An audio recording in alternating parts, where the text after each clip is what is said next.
para sa episode na to, samahan nyo ulit akong mag-trip shopping. So, let's go! So, ito yung mga titignan natin ngayon. Tapos, naka-single stitch din siya all the way. Meron akong nakitang Dragon Ball shirt dito.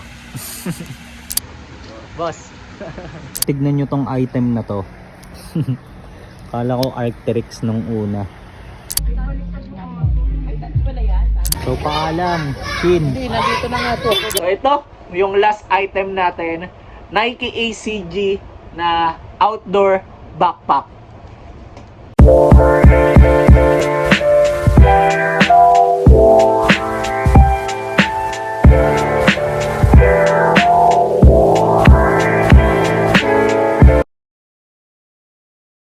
Yo! Good day sa inyong lahat. So para sa episode na to, samahan nyo ulit akong mag-trip shopping. So let's go! Then check na lang natin kung ano mga pwedeng mangyari, di ba? Pero sana makakuha ko ng mga mabibisa. Bale, ang priority ko as of now is mix pa rin. So hoping ako na makakuha ko ng PSG tsaka mga pambenta. So tara, let's go!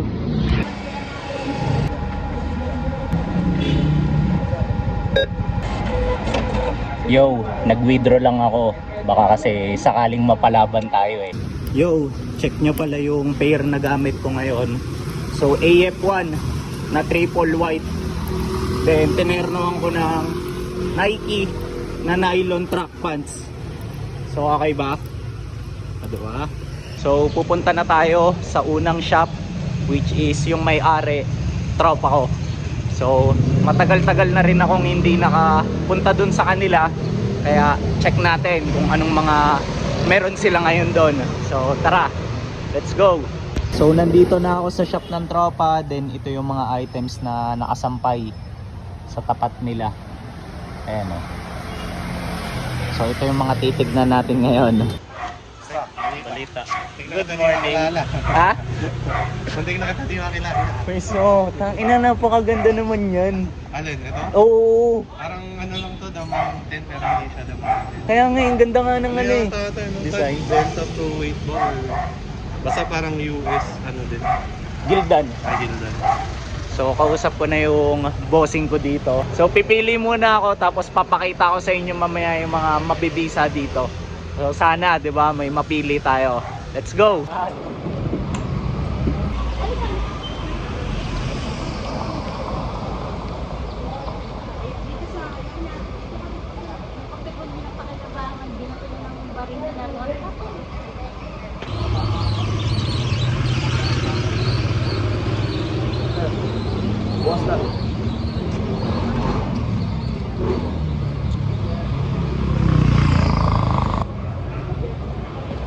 So para sa unang item na ipapakita ko for this episode, so ito, Vans na sweater.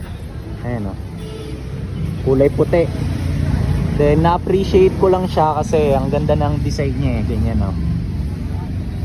Tapos ang pinaka nagustuhan ko dito, bukod sa wala siyang kahit anong issues, so tignan nyo yung likod, ang angas ng back hip, diba? Tapos may nakalagay na text na ano tong nakalagay, tried and a true old school original. Mismo, syempre OG na rin tong Vans eh. Ganda, di ba? Tapos para naman sa next item, so ito random lang siya. Then ito yung tag niya. Ayan, Gildan Ultra Cotton. Pero na-appreciate ko lang siya kasi ang ganda ng pagkakulay niya eh. Ayan o, di ba? Tapos ang pinaka nagustuhan ko naman dito yung text niya. So ang ganda ng font na ginamit. Ayan o. Gwapo eh, no? Then meron din siyang back hip. So ito yung design niya sa likod. So naangasan lang ako. Tapos yung next naman, ito DC. Ayan, ganyan yung tag niya. Tapos ganito yung design. So nagandaan lang din ako kasi favorite color ko to eh, navy blue. So ang angas, di ba? Tapos ganito pa yung sa sleeves niya. Kumbaga parang garterize. Ayan. Then yung next item naman, although random lang ulit to, so nagandaan lang din ako sa kulay and sa design. So meron kasi ulit back hit to eh. Ayan o. So naalala ko sa print niya sa likod yung logo ng Cortez na brand, 'di ba? So yung parang Alcatraz prison. So parang ganito, 'di ba? Ayan. Then yung last item, so ito na-appreciate ko siya, although bootleg kasi simple lang eh, oh. Ayan. Tapos wala na siyang back hit. So ito yung mga unang items na nakita kong mabibisa dito. Then para naman sa mga t-shirt, so ito yung mga nakita kong magaganda dito. So una ito, Rick and Morty. Ayan o. Tapos ganyan yung design niya. Ayan, tapos check natin. So wala na siyang back hit. Then yung next item, ito random shirt lang. Tapos yung tag niya is ano to? Ayan, Gildan na ultra cotton. Then naangasan lang ako sa likod nito kasi tignan niyo yung design niya.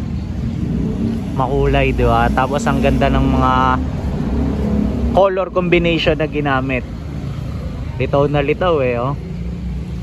Tapos itong next, random piece lang ulit, pero nagandaan lang din ako sa back hit niya. So ito yung back hit niya, oh. Laser print yung ginamit eh, oh. Ayan, litaw na litaw lang din, di ba? Tapos itong next, so ayan, meron siyang design na Stark Industries.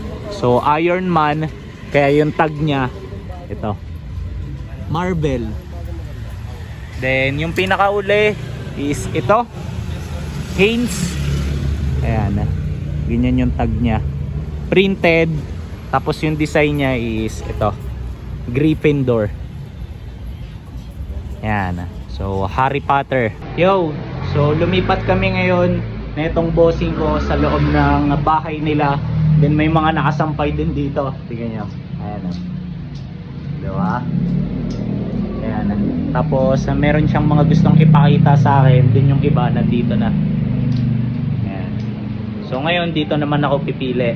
Let's go. So nakapili na ako dito sa loob. Then ito yung mga nakita kong mabisa. So isa-isahin natin. Una. Ayan. Bale, Fruit of the Loom na vintage shirt. Tapos ganito yung design nyo, America. Tapos yung second item naman, ito single stitch all the way. Then ganito yung design nyo, Puerto Rico. Tapos ang tag nya is ultra weight L&L. So hindi ako familiar dito, first time ko siyang ma-encounter. Ayan, angas na ito. Tapos dated siya ng 96. Tapos ang kulit ng design niya, oh. Diba? So ito yung favorite ko sa lahat. So tignan nyo naman, Hanes na heavyweight. Tapos naka single stitch din siya all the way. So nagustuhan ko siya kasi tignan nyo yung design niya. Buhay na buhay. Pogi eh, no? Angas na ito. Then yung pang-apat na item, ito yung tag niya, Anvil. So first time ko lang din maka-encounter ng ganitong Anvil tag na kulay itim. Ayan o. Tapos naka single stitch siya sa lahat. So ganyan yung design niya sa harap. Tapos sa likod meron siyang ganito. Then ito, nagustuhan ko rin to, Anvil ulit. Tapos naka single stitch all the way. Tapos yung design niya sa harap, ganyan o. Although abstract siya, na-appreciate ko lang kasi ang ganda ng kulay ng shirt tsaka nung mismong design eh. Tapos meron siyang simpleng back hit. Then ito yung last item na pinakamabigat sa lahat. So tingnan nyo, Fruit of the Loom na naka single stitch din all the way. Then boss, considered ba to as NASCAR? Yun lang, di ko rin po. Pero parang ganun na rin. Yung bagsakan niya eh, no? Ayan, no? Para siyang NASCAR. Tapos yung print niya, buhay na buhay. Daming kulay yung ginamit eh, no? Angas. Tapos meron pa siyang back hit. Ayan, no? Okay ba? Yo, kakatapos ko lang magbayad sa bossing ko dito. So, isang item lang yung nakuha ko sa kanya, pero mabisa to. So, check nyo na lang kung anong item sa end ng video Okay? Let's go! Boss, thank you Thank you. So, palipat na ako ng shop. Then, ang kagandahan, malapit lang naman dito yung next na pupuntahan ko. Tapos, ang mas maganda pa, so, makulimlim yung panahon, di ba? Ayan o. So, hindi hassle maglakad-lakad and hindi hassle gumawa ng play, di ba? Dito sa next spot, ito yung bumungad sa akin, no? La Fuma na backpack. Tapos, parang nakaparacord pa yung mga strings nyo. Angas. Ito na yung backpack ko. Ayan. Tapos, para lang sa mga hindi pamilyar, so ito yung brand niya, La Fuma. So, first time kong na-expose sa brand na to nung nakakuha ko ng Ranger hat sa isa sa mga ukay vlog ko recently, diba? Tapos, nung sinearch ko to, so yung La Fuma pala is a European brand. Then, ang specialty nila is mga pang outdoor. Check nyo rin tong piece na to. So, gusto ko lang siyang ipakita kasi parang meron ding ganitong silhouette yung Nike ACG. So, susubukan kong i-flash dyan sa screen na. Tapos, naangasan pa ako dito kasi first time ko lang naka-encounter ng Doc Martens na backpack. Ayan o. Dito sa mga polo shirt meron akong nakitang Burberry oh. Pero, ang pangit ng kulay eh oh.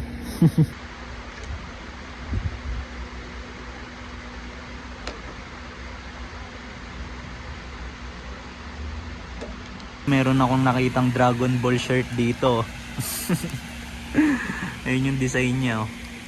Tapos meron siyang printed tag. Tapos yung likod niya ganito. Ayan. Ang cute eh no. Meron din ditong vape oh. Kaso peke eh oh. Kahit tignan mo pa lang alam mo na eh. Meron din ditong Madness oh. So ganito yung tag niya. Tapos, ganito naman yung design niya. So, unang beses akong na-expose sa brand na to nung nakakulab nila yung Carhartt. Ayan. Then, ever since, yun, naging familiar na ako sa kanya.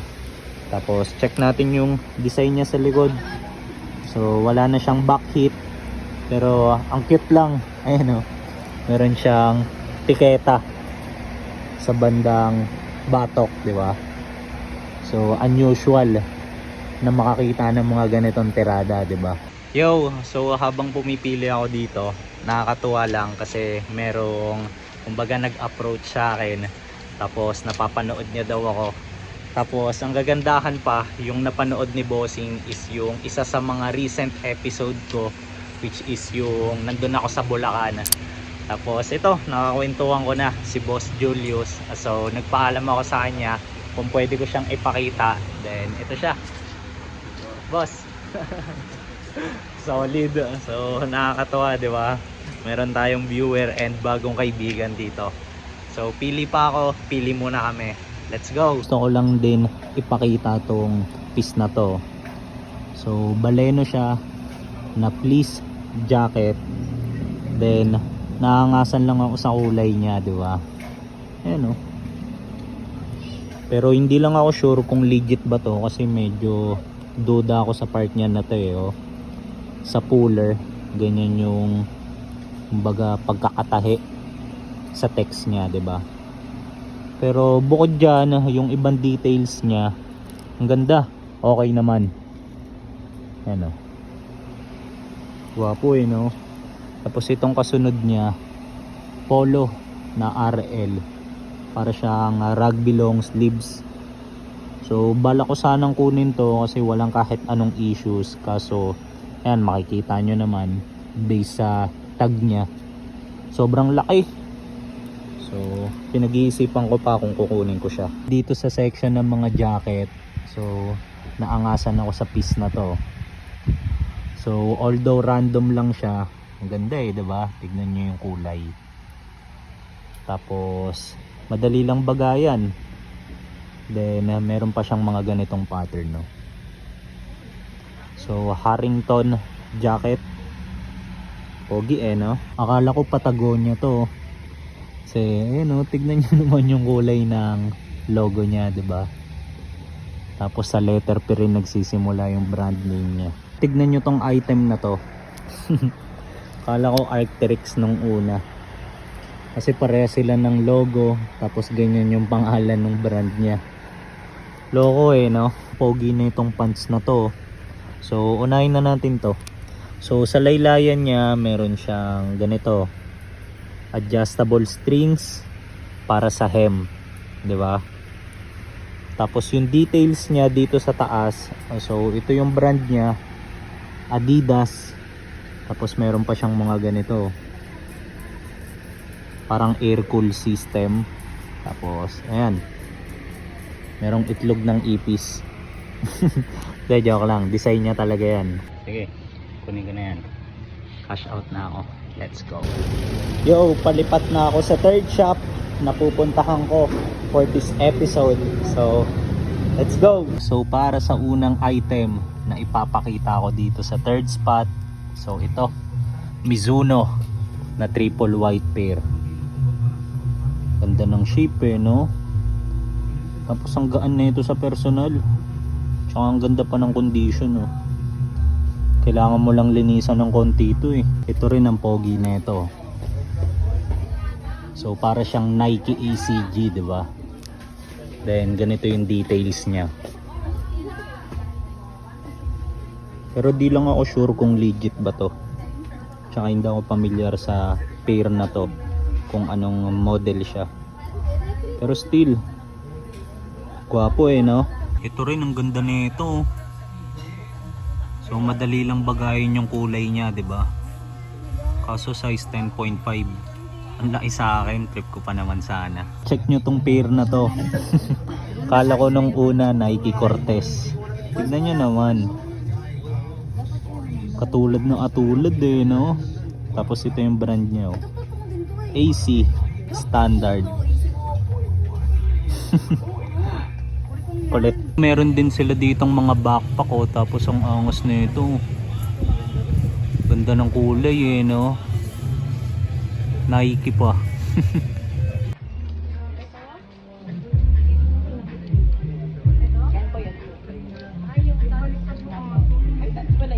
Ngayon lang ako nakakita ng ganitong piso.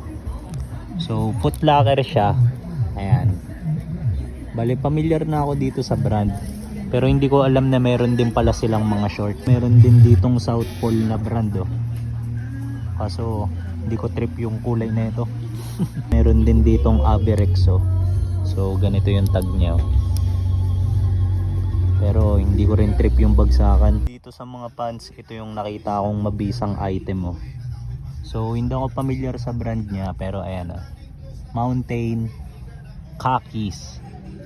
Then na-appreciate ko siya kasi grabe yung tela niya. Heavyweight. Ang kapal. Sinukat ko tong pants na to. Ayan. Kaso bitin eh. Kaya di ko siya kukunin. Sayang. Ganda pa naman. Yo! Kakalabas ko lang dun sa last shop. Then as much as gusto ko pa sanang magtagal dun, so hindi ko na rin ginawa kasi wala na rin namang ganong mabisang items dun eh. Tapos isa pa, meron kasi talaga akong kadil ngayon. Then waiting lang ako sa update niya. Tapos ito, kakachat niya lang sa akin, kaya need ko na rin talagang umuwi. So far nakailang items din ako, kaya ang gagandahan, meron tayong mare-review mamaya sa end netong episode. So check nyo na lang kung ano yung mga nakuha kong items mamaya. So update ko kayo. Okay, so let's go. Ito na yung binibenta kong item, oh. Hindi po. Pa lang po. Ito si Bossing. So, paalam, Shin. Hindi, nandito na nga po ako. Yo! So, ito. Nakapag-freshen up na nga ako. Then, ready na ako i-discuss yung details ng bawat item na nakuha ko for this episode. Then, heads up lang. So, hindi ganun karami yung nakuha kong pieces eh. Pero, para sa akin, lahat sila mabibisa. Then, at the same time, so, nangyari yung gusto ko talagang mangyari para sa episode na to. Kasi, yung mga nakuha ko, mix ng pambenta and the PSG. So, hindi ko na papatagalin. Review na natin yung details ng bawat isa. So, let's go! So, para sa unang item, ito. Buklatin ko lang. So, ganito siya. Shorts. So, parang pek-pek shorts eh, no? Pero, panlalaki yan. Then, anong brand neto? So, ito. Gramici. So, para sa mga hindi pamilyar, so, outdoor brand din to. Then, US brand siya. Kaya may nakalagay dito sa tag niya. Ayan, USA. Then, nagagandahan lang ako sa detail na to. May nakasulat din na, ayan, Original Freedom. So, parang ayun yung tagline nila. O nga naman, kasi parang total freedom talaga yung nararamdaman mo kapag ka nasa outdoor ka, di ba? So, parang hindi ka nakakulong. By the way, PSG ko pala to. Tapos, kinuha ko siya kasi wala akong ganong outdoor shorts eh. Then, nagandahan din ako sa details neto. So, check nyo. So, una, meron siyang built-in na belt. So, adjustable yan hanggang dito sa likod. Ayan. Then, yung butones niya, check nyo rin. Meron pa siyang added details ng branding. Ayun, may nakasulat. Hindi ko lang sure kung mapapakita ko ng maayos kasi parang masyado ng maliit. Pero yan, may nakasulat na Gramici. Ayan, diba? So, ito yung unang item natin. Gramici na outdoor shorts. Then, para naman sa second item, so, buklatin ko lang din ulit. So, ito naman, pants. So, once binuklat siya, ganito yung itsura niya. Ayan. So, anong klaseng pants? Jogger pants. Kaya kung mapapansin nyo, ayan, meron siyang cup sa laylayan. Diba? Then, anong brand nito? So, generic lang. Ito. Uniqlo. So, ito, pambenta ko naman. Then, wala siyang kahit anong issues. So, yung details pala nito is pasok siya sa mga size 34. Tapos, singit ko na lang din, since nandyan naman sa screen yung handle ko, yung Instagram account ko is MikeLacson_. So, pwede nyo akong i-chat dyan if ever na may mga magiging interesado dito sa mga pambenta ko. Okay?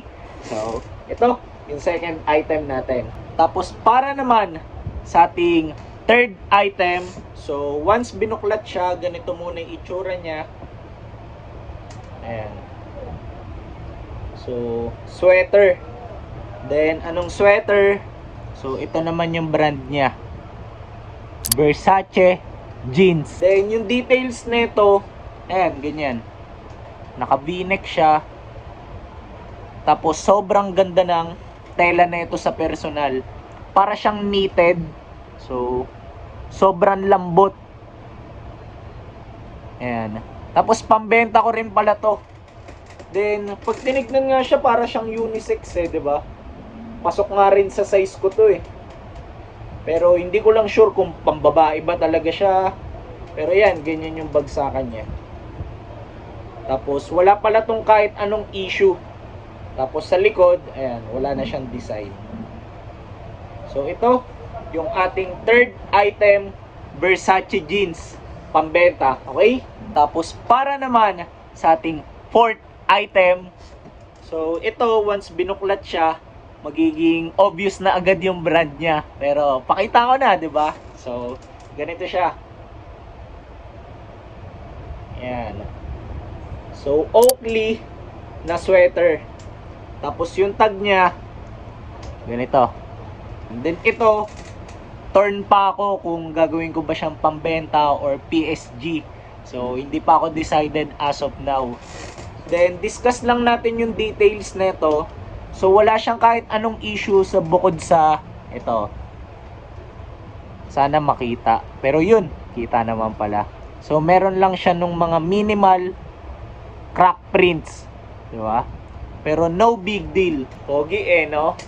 Tapos yung kulay pa niya, medyo faded na. Kaya para sa akin, mas lalong gumanda yung appeal niya, di ba?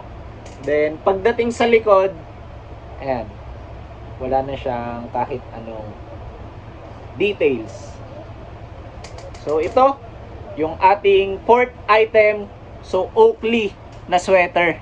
Tapos, para naman sa ating fifth item na hindi ko alam kung paano ko ipapakita and i-discuss sa totoo lang. Pero, papakita ko na siya sa inyo. So, ito siya. Nike ACG na hiking backpack. So, okay ba?